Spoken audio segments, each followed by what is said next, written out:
আসসালামু আলাইকুম, welcome to মেরিনাস কিচেনে। প্রিয় ভিউয়ার্স, ভাই ও বোনেরা, আপনারা কেমন আছেন? আপনাদের সুস্বাস্থ্য মঙ্গল কামনা করে শুরু করছি আমি আজকের রেসিপি। সকলকে মাহে রমাদান মোবারক। আমি প্রথমেই বলবো আপনাদেরকে ভাজা পোড়া থেকে অ্যাভয়েড করবেন, সারা মাসের রোজা সুস্থভাবে করবেন। তাহলে চলেন কিভাবে আলুর চপ বুফ স্টাইল অথবা হোটেল স্টাইল অথবা রেস্টুরেন্ট স্টাইলে কিভাবে করে দেখে নিই। আজকে কিন্তু কোনো ফুলকো আলুর চপ নয়, ফুলকো আলুর চপ আমি আরেকদিন আপনাদেরকে করে দেখাবো। আজকে দেখাবো রেস্টুরেন্ট বা হোটেল স্টাইলে কিভাবে কালার আসে, কিভাবে লম্বাটে আলুর চপ হয়, আর কিভাবে পারফেক্ট একটি সুস্বাদু আলুর চপ হয় সেটি আজ দেখাবো। আজকে স্বাদ নিয়ে সুস্বাদু আলুর চপের রেসিপি দেব। তাহলে চলেন। এখানে আমি ব্যাটারটা তৈরি করে নিয়েছি, আপনারা প্রথমে দেখতে পেয়েছেন। আমি এখানে বেসন, চাউলের গুঁড়ি দিয়ে সব ধরনের মশলা দিয়ে কিন্তু গুলিয়ে নিয়েছি। এই ব্যাটারের রেসিপি অলরেডি আমার বেগুনির চপে দেওয়া আছে, যারা দেখেছেন তাদেরকে অসংখ্য ধন্যবাদ, আর যারা দেখেননি তারা দেখে নেবেন আমার বেগুনি সহ ব্যাটার সহ রেসিপি। আজ দেখাবো আলুর চপের রেসিপি পারফেক্টভাবে, শুধু ফুলকো নয়। ফুলকো চপটি আমি আবারও বলছি আর একদিন দেখিয়ে দেব।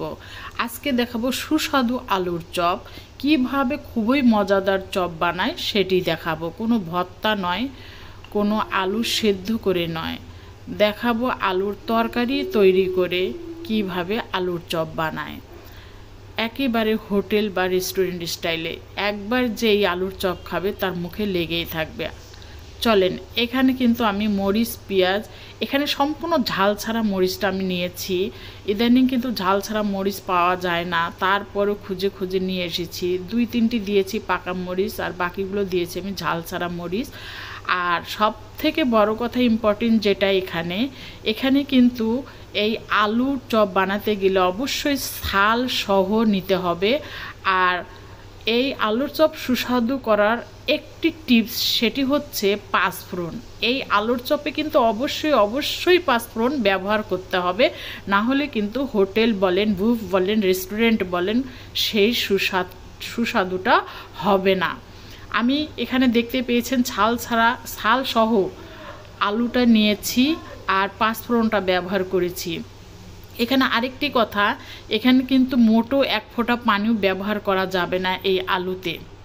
এই আলু ভাজিটা এমনভাবে করতে হবে যেন লাল লাল যে পোড়া পোড়া ভাবটা হয়, সেই পোড়া ভাবটা নিয়ে আসতে হবে, তাহলে কিন্তু এই আলুর চপটা মজা লাগবে। এই আলুর চপটা যত লাল লাল পোড়া পোড়া ভাবটা আসবে, ততই কিন্তু এই আলুর চপ মজা হবে। আর লাস্ট মুহূর্তে আমি দিয়ে দিয়েছি সব ধরনের ভাজা মশলা, আর সামান্য পরিমাণ দিয়েছি স্ট্রং ফ্লেভারের মশলা। আর এখানে আপনারা দেখতেই পাচ্ছেন আমি ঘুটনি দিয়ে আলুগুলো আধা ভাঙা, মানে 3 ভাগ ভেঙে নেব, আর 1 ভাগ গোটা গোটা থাকবে। এই আলুটা কিন্তু আপনারা সিঙ্গারাতেও ব্যবহার করতে পারেন, এই আলু দিয়ে সিঙ্গারাও বানানো যায়। কিন্তু আমি এইভাবে বানানো শিখেছি, আমার বাবার হোটেল আছে, সেই হোটেলে আমি কারিগরকে এভাবে বানাতে দেখেছি, সেই স্টাইলে আমি আজ আলুর চপটা বানাচ্ছি। এই চপগুলোর কালার কিন্তু খুবই সুন্দর এসেছে। এই কালারটা সুন্দর আসার কারণ হচ্ছে 2টি কালার ব্যবহার করছি, রেড কালার আর জর্দা কালার। এই 2টি কালার ব্যবহার করলে কিন্তু এইরকম কালার আসবে, তখনই দেখা যাবে যে হোটেলের কালার বা রেস্টুরেন্টের কালার চলে এসেছে, এবং সুস্বাদুটা বা মজাটাও হয়েছে ঠিক একই রকম। আজকের চপ কিন্তু আমার কোনো ফুলকো নয়, আজকে হলো সুস্বাদু, টেস্টি আর খুবই মজাদার চপ। মুখরোচক আলুর চপ বানাতে হলে অবশ্যই লাল লাল করে আলুগুলো ভেজে নিতে হবে, আর পাঁচফোড়ন দিতে হবে। কেমন হয়েছে আমার আলুর চপের রেসিপি অবশ্যই কমেন্ট বক্সে জানাবেন। ধৈর্য সহকারে দেখার জন্য ধন্যবাদ। ভুল ত্রুটি হলে ক্ষমার দৃষ্টিতে দেখবেন। সকলকে মাহে রমাদান মোবারক। আসসালামু আলাইকুম।